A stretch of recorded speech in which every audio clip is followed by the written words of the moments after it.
ہمارے YouTube channel Hasnain رضا net work کو subscribe کریں، لائک اور شیئر کرنا نہ بھولیں۔ السلام علیکم ورحمۃ اللہ وبرکاتہ۔ الحمدللہ رب العالمین والعاقبۃ للمتقین، والصلاة والسلام علی نبینا سید الانبیاء والمرسلین وعلی آلہ واصحابہ اجمعین، اما بعد فاعوذ باللہ من الشیطان الرجیم، بسم اللہ الرحمن الرحیم۔ شهر رمضان الذي أنزل فيه القرآن هدى للناس وبينات من الهدى والفرقان فمن شهد منكم الشهر فليصمه، صدق الله المولانا العظيم وصدق رسوله النبي الأمين الكريم، ونحن على ذلك لمن الشاهدين والشاكرين والحمد لله رب العالمين۔ اعلیٰ حضرت عظیم البرکت فاضل بریلوی رضی اللہ تبارک و تعالیٰ عنہ ارشاد فرماتے ہیں، اللہ کی سرتاب قدم شان ہے یہ، اللہ کی سرتاب قدم شان ہے یہ، یعنی نبی کریم صلی اللہ علیہ وسلم، اللہ کی سرتاب قدم شان ہے یہ، انسان ہی انسان وہ انسان ہے یہ۔ قرآن تو ایمان بتاتا ہے انہیں، قرآن تو ایمان بتاتا ہے انہیں، ایمان یہ کہتا ہے میری جان ہے یہ۔ غوث اعظم محمد بے سر و سامان مدد، قبلہ دی مدد، کعبہ امام مدد، بگیدہ بے بلا افتادہ کشتی، مدد کن یا معین الدین چشتی۔ آئیے سب سے پہلے بارگاہ رسالت امام صلی اللہ علیہ وسلم میں درود پاک پڑھنے کی شہادتیں برکتیں حاصل کریں۔ پڑھے بآواز بلند،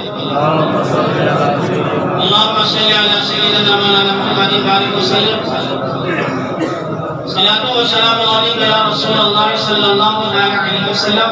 ایک مرتبہ حسین برکت کے نبی اور آل نبی پر بآواز بلند، صلی اللہ علیہ نبی وآلہ صلی اللہ علیہ وسلم، صلاۃ و سلام علیک یا رسول اللہ صلی اللہ علیہ وسلم۔ محترم سامعین کرام، میں نے آیت مبارکہ تلاوت کرنے کا شرف حاصل کیا ہے۔ اسی آیت کریمہ کی روشنی میں تھوڑی دیر گزشتہ جمعۃ المبارکہ میں بھی بیان کرنے کی ہم نے سعادتیں حاصل کی تھی، اور آپ حضرات سننے کی سعادتیں حاصل کی تھی۔ آئیے اسی آیت کریمہ کے تحت، اسی آیت کریمہ کی روشنی میں اس جمعۃ المبارکہ میں بھی تھوڑی دیر بیان سننے سنانے کی ہم اور آپ سعادتیں برکتیں حاصل کریں۔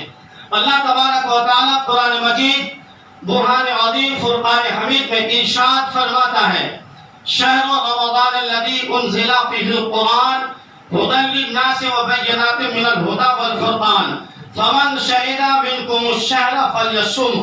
اللہ تبارک و تعالیٰ قرآن مجید میں ارشاد فرماتا ہے کہ رمضان کا وہ مبارک مہینہ جس میں قرآن اترا، شہر رمضان الذی انزل فیہ القرآن، رمضان کا وہ مبارک مہینہ جس میں قرآن اترا، ہدی للناس، یہ قرآن کیوں کر اترا، کس لیے اترا؟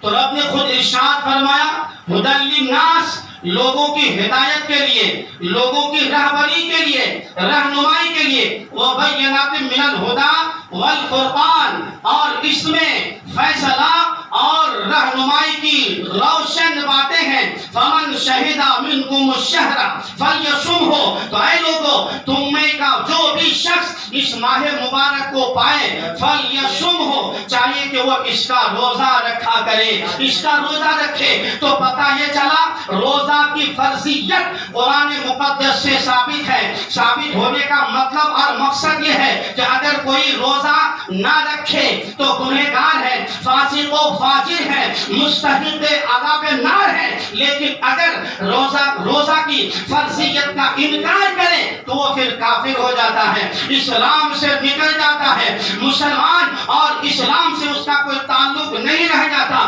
اس لیے قرآن سے ثابت ہے کہ رمضان کا وہ مہینہ جس میں قرآن اترا لوگوں کی ہدایت کے لیے اور فیصلہ اور رہنمائی کی روشن باتیں تم میں کا جو بھی شخص اس ماہ مبارک کو پائے تو چاہیے کہ وہ اس کے روزہ رکھے۔ حضرات یہ روزہ کی فرضیت قرآن سے ثابت ہے اور یہ روزہ رکھنا ہے تمام لوگوں پر یہ فرض عین ہے، یعنی جس پر جن لوگوں پر یعنی ہر مسلمان عاقل و بالغ مرد و عورت پر جس طرح پانچوں وقت میں دین کی پانچوں وقت میں نمازیں فرض ہیں، اسی طرح یہ رمضان کا روزہ رکھنا بھی ہر عاقل و بالغ مسلمان مرد و عورت پر فرض ہے۔ اگر کوئی نہ رکھے تو یہ مستحق عذاب نار ہے، فاسق و فاجر ہے۔ اگر کوئی اس کا منکر ہو، اگر انکار کر دے تو وہ پھر اسلام سے نکل جاتا ہے، اسلام سے بائیکاٹ ہو جاتا ہے۔ حضرات محترم یہ روزہ کی فرضیت کیوں ہوئی؟ جس طرح نماز کی فرضیت ہے، زکات کی فرضیت ہے اور دیگر چیزوں کے احکامات ہیں، اسی طرح یہ روزہ کو اللہ تبارک و تعالیٰ نے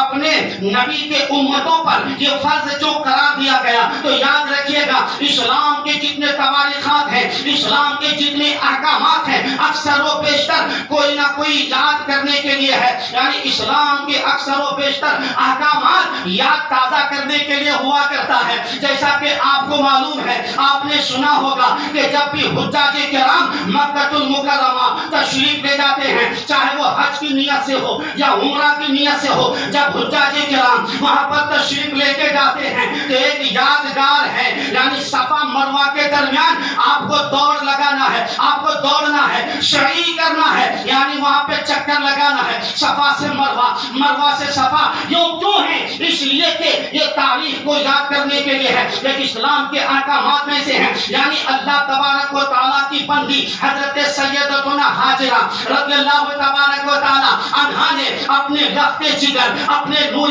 نظر حضرت سیدنا اسماعیل ذبیح اللہ علیہ الصلوۃ والتسلیم کی پیاس کو بجھانے کے لیے، جب پانی کا انتظام نہیں تھا، پیاس کا غلبہ ہو رہا تھا، پیاس کی شدت ہو رہی تھی، بچے کے ہونٹ سوکھ رہے تھے، اس عالم میں حضرت سیدتنا حاجرہ رضی اللہ تبارک و تعالیٰ عنہا نے پانی کی جستجو کے لیے، پانی کی طلب کے لیے، پانی کی تلاش کے لیے آپ نے صفا سے مروہ، مروہ سے صفا کی دوڑ لگائی، اور اللہ تبارک و تعالیٰ کی عزت و جلال کی قسم پانی تو میسر ہوا۔ وہ کیسے؟ آپ کے ایریے مبارک کی حرکت سے زمزم کا پانی نکل، زمزم کا پانی بار بار آمد ہو گیا، یعنی وہاں پہ جہاں پہ آج چاہے زمزم ہے، زمزم کا کنواں ہے، یہ کس کی برکت سے ہے؟ یہ اللہ کے نبی کی برکت سے ہے۔ تو الغرض پانی کا انتظام ہو گیا، لیکن آپ نے جو چکر لگایا تھا، حضرت سیدتنا حاجرہ نے جو دوڑ لگائی تھی، جو آپ نے سعی کی تھی، یہ ادا اللہ تبارک و تعالیٰ کو اتنی پسند آ گئی، اتنی پسند آ گئی، اور آپ کو معلوم ہے کہ اللہ تبارک و تعالیٰ جس کی بھی ادا کو پسند کر لے اللہ تعالیٰ اس سے سب سے زیادہ محبت فرماتا ہے۔ تو آپ اللہ تبارک و تعالیٰ کو یہ ادا اتنی پسند آ گئی کہ صبح قیامت تک جتنے بھی حجاج کرام یا عمرہ کرنے والے مکہ المکرمہ تشریف لے کے جائیں گے تو صبح قیامت تک تمام حجاج کرام پر یہ واجب قرار دے دیا کہ جب تک تم صفا مروہ کا چکر نہ لگاؤ گے، صفا مروہ کے درمیان سعی نہ کرو گے، تمہارا حج مکمل نہیں ہو سکتا ہے۔ مطلب یہ ہے، یہ یادگار ہے، ایسا واجب کیوں قرار دے دیا؟ تاکہ حضرت حاجرہ رضی اللہ تبارک و تعالی عنہا کی صبح قیامت تک یاد تازہ رہ جائے، یعنی امت کے درمیان میری بندی حضرت حاجرہ رضی اللہ تبارک و تعالی عنہا کی یاد قائم رہ جائے۔ پتہ یہ چلا کہ نیکوں کی یادوں کو تازہ کرنا، یادیں منانا، یہ قرآن سے ثابت ہے، یہ حدیث مصطفیٰ سے ثابت ہے۔ الحمدللہ آج ہمارا جو بھی تہوار ہوتا ہے رسم و رواج کے مطابق، قرآن حدیث کے مطابق، الحمدللہ یہ صرف رسم و رواج نہیں بلکہ قرآن سے ثابت ہے۔ وہ الگ بات ہے بہت سارے لوگوں نے رسم بنا لیا ہے، بہت سارے لوگوں نے رواج بنا لیا ہے، وہ الگ بات ہے، لیکن اصل جو چیزیں ہیں یہ تمام چیزیں قرآن سے ثابت ہے۔ اب امام جعفر کی کنڈی کی نیاز دلانا یہ اصل چیز ہے، یہ قرآن و حدیث سے ثابت ہے، لیکن بہت ساری جو خرافاتیاں ہوتی ہیں ان کا قرآن اور حدیث سے کوئی تعلق نہیں، لیکن اصل جو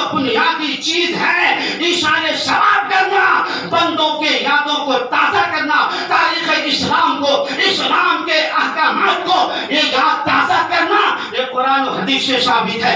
الغرض اسی طرح اسی ایام میں انہی دنوں میں میرے آقا صلی اللہ علیہ وسلم غار حرا تشریف لے کے جاتے تھے. حجاج کرام نے دیکھا ہوگا غار حرا وہاں سے مدینہ تو کیا کہتے ہیں کہ مکہ المکرمہ شریف سے کتنی دور ہے غار حرا اور کتنی چڑھائی پر ہے, کئی کلومیٹر کے اونچائی پر ہے. لیکن اللہ اکبر میرے آقا وہاں پر جا کر اللہ کی عبادت کیا کرتے تھے, ریاضت و بندگی فرمایا کرتے تھے اور دن کو کھانے پینے سے پرہیز کیا کرتے تھے اور رات کو جو ہے آپ ذکر الہی میں مشغول رہا کرتے تھے. کتنے دن کا چند دنوں کا وقفہ گزرا.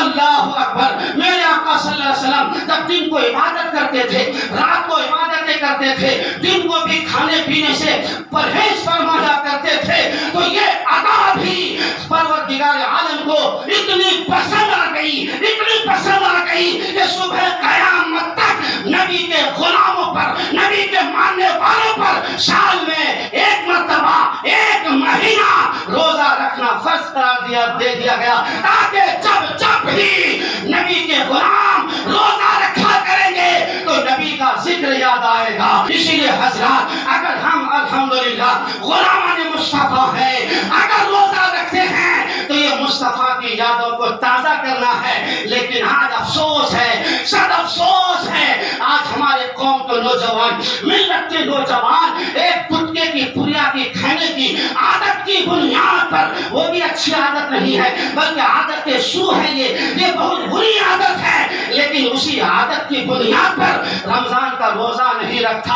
اب غیر رمضان میں کھانا یا نہ کھانا حلال ہے یا حرام ہے, جائز ہے یا ناجائز ہے, مکروہ ہے یا کیا ہے, ہمیں اس سے ابھی کوئی مطلب نہیں ہے. لیکن رمضان کے مہینے میں اس چیز کی بنیاد پر اگر کوئی روزہ نہ رکھے تو رمضان کے علاوہ حرام ہو یا نہ ہو, رمضان کے مہینے میں تو حرام ہو ہی جائے گا. کہ تم گٹکا تمباکو کی وجہ سے اب ذرا سی کوئی تکلیف ہو جائے, پیٹ میں گیس ہو جائے, سر میں درد ہو جائے, بدن میں اور تکلیفیں ہو جائے تو تم روزہ کو قضا کر دیتے ہو. ارے آپ کو یاد ہونا چاہیے میرے سرکار علیہ السلام ارشاد فرماتے ہیں صوموا تصحوا, روزہ رکھو تم صحت مند ہو جاؤ گے, روزہ رکھو تم کامیاب ہو جاؤ گے. لیکن نوجوان آج تو سب چاہتے ہیں ہمیں کامیابی مل جائے, ہم مقدر میں ناز کرنے لگ جائیں. الحمدللہ مقدر میں تو جتنا ناز کرو اتنا ہی کم ہے. کیوں؟ اس لیے کہ ہم غلام مصطفیٰ ہیں, ہم غلام غوث و خواجہ و رضا ہیں.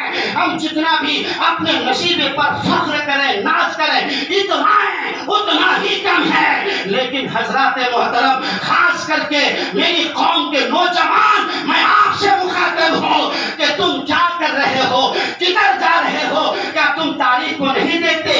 ہر تاریخ دیکھنے کا تو آپ کے پاس ٹائم نہیں ہے, یوٹیوب واٹس ایپ وغیرہ چلانے کا ٹائم تو ہے, لیکن قرآن پڑھنے کا ٹائم میری قوم کے نوجوانوں کے پاس نہیں ہے. آج میری قوم کے نوجوان موبائل اگر آنکھ کھلتی ہے تو موبائل, اگر آنکھ بند ہوتی ہے تو ہاتھ میں موبائل, آنکھ کھلتی ہے تو ہاتھ میں موبائل. ارے ایک غلام مصطفیٰ کی ادا یہ نہیں ہونی چاہیے.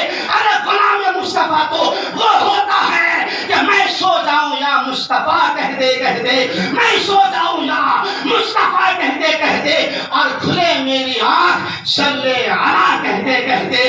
اگر میری قوم کے نوجوان کے اندر یہ جذبہ ہو جاتا, یہ کردار ہو جاتا, یہ عادت کریمہ ہو جاتی کہ ہم اگر آنکھوں کو بند کریں تو ذکر خدا, ذکر مصطفیٰ کرتے کرتے, اور میری آنکھ جب کھلے تو ذکر خدا, ذکر صلی علی کرتے کرتے, آج ہمارے نوجوان خون کے آنسو رو رہے ہیں, ہمارے قوم کے مسلمان خون کے آنسو رو رہے ہیں. آپ نے نہیں دیکھا حضرات, اب آپ کے سامنے کیا کیا عریضہ پیش کیا جائے, کیا کیا آپ کے سامنے بیان کیا جائے, سب آپ کے سامنے کھلی کتاب کی طرح سب آپ کے سامنے ہے. سب آپ اپنے ماتھے کے کان سے سن رہے ہیں, ماتھے کی آنکھوں سے دیکھ رہے ہیں. آج اگر تمام قوموں کی نظر, تمام حکومتوں کی نظر اگر کسی قوم پر ہے, وہ قوم مسلم ہے. پھر بھی ہمارا مسلمان, خاص کر کے میری ملت کا نوجوان تس سے مس نہیں ہو رہا ہے، وہ عیش و عشرت کی زندگی گزار رہے ہیں، کھیل تماشے کی زندگی گزار رہے ہیں، لعب و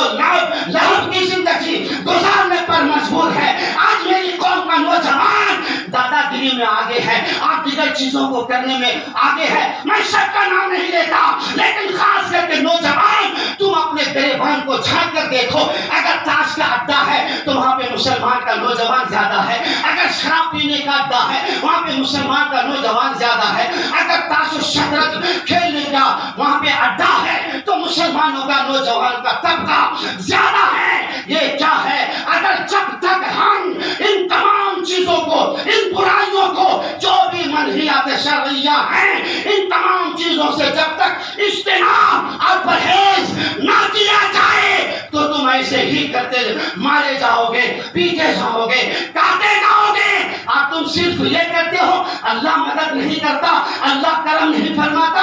ارے صرف اللہ کی مدد اس کے لیے آتی ہے کہ جو اللہ کا نام لے کر اللہ کے راستے میں نکلتا ہے اور کامیابی کی ضمانت، کامیابی کی گارنٹی رب پر چھوڑ دیتا ہے کہ پروردگار محنت کرنا، کوششیں کرنا، حرکت کرنا، یہ ہمارا کام تھا، اس میں برکت دینا، کامیابی عطا کرنا، یہ تیری رحمت پر ہے، پہلے کرتے تو دیکھو، اس کے بعد اللہ کی رحمت کا امیدوار بنے رہو، اللہ کی رحمت کا طلبگار بنے رہو۔ صرف ہاتھ پر ہاتھ دھرے بیٹھے رہو، عیش و عشرت عطرس والی زندگی گزارو اور یہ سوچو اللہ رحمت فرمائے گا، فرشتوں کی جماعت کو بھیجے گا۔ ارے نہیں نہیں، فرشتوں کی جماعت کو اس جماعت کے لیے بھیجتا ہے، ہاتھ میں آلہ ہوتا ہے اور کیا کہتے ہیں روزے کا عالم ہوتا ہے، زبان میں قرآن کی تلاوت ہوتی ہے اور میدان جہاد ہوتا ہے، دشمن کا مقابلہ ہوتا ہے۔ اس کے بعد اگر غالب ہوتا ہوا نظر نہیں آتا تو اللہ تعالیٰ کے فرشتوں کی جماعتیں آتی ہے۔ اب اگر تم بیٹھے بیٹھائے کچھ حرکت نہیں، نہ قرآن کی تلاوت ہے، نہ رب کی عبادت ہے، نہ روزہ ہے، نہ اور بندگی ہے، صرف بیٹھے بیٹھے کہو اللہ رحم فرمائے گا۔ ارے اللہ تو ہر حال میں رحم فرماتا ہے۔ شیخ شادی فرماتے ہیں کہ اگر اللہ عقل اور کیا کہتے ہیں کسی اور چیز کی بنیاد پر اگر بندوں کو روزی عطا کرتا نا، کوئی زندہ نہیں رہتا، سب بھوکے مر جاتا۔ اللہ تعالیٰ پاپی کو، شرابی کو، نمازی کو، سب کو روزی دیتا ہے، وہ سب کو کھلاتا ہے، وہ سب کو پلاتا ہے۔ لیکن اللہ نے ہمیں اشرف المخلوقات بنایا تو ہماری ذمہ داری کیا ہے؟ آپ کو خود سمجھنا چاہیے کہ رب نے فرمایا ہے وَمَا خَلَقْتُ الْجِنَّ وَالْإِنسَ إِلَّا لِيَعْبُدُونِ، ہم نے جنات اور انسان کو اس لیے پیدا فرمایا ہے تاکہ وہ میری عبادت کرے، میری بندگی کرے، میری ریاضت کرے۔ حضرات گھنٹی بج گئی، بس میں چلتے چلتے یہ کہوں گا ہماری زندگی کا جو مقصد ہے وہ رب کی عبادت میں لگے رہنا ہے، رب کو سجدہ کرنا ہے۔ یہ زندگی جو ہمیں عطا ہوئی ہے یہ کسی کھیل تماشے کے لیے نہیں بلکہ رب کی عبادت و بندگی کے لیے ہے۔ اس لیے روزہ رکھو اور ذکر و اذکار قرآن پاک کی تلاوت کرو، درود پاک کو، درود پاک سے اپنے زبان کو سجائے رکھو تو دیکھو انشاءاللہ کامیابی ہمیں ملے گی۔ اور ہر میدان میں کیا کہتے ہیں کہ تم کامیاب ہوتے نظر آؤ گے، تم رب کے سامنے جھک جاؤ اور اپنے اندر جو بزدلیاں ہیں، یہ بزدلیاں ہیں، ان کو بھی نکالو۔ اس لیے کہ میرے تاج الشریعہ فرماتے ہیں توڑ دے پڑھ کر ہر ظلم کی کلائی توڑ دے، توڑ دے پڑھ کر ہر ظلم کی کلائی توڑ دے۔ ارے تم عاشق مصطفیٰ ہو، بزدلی اچھی نہیں۔ اگر کامیاب ہونا چاہتے ہو تو ہر میدان میں تم کامیاب ہونا چاہتے ہو تو رب کے سامنے جھکو۔ جب تم رب کے سامنے جھکو گے تو سارا زمانہ، ساری دنیا، حکومتیں تمہارے قدم پہ جھک جائے گی۔ تم جھک کر تو دیکھو، اگر پھر زمانہ نہ جھکے تو پھر کہنا وَمَا عَلَيْنَا إِلَّا الْبَلَاغُ الْمُبِينُ۔ السلام علیکم ورحمۃ اللہ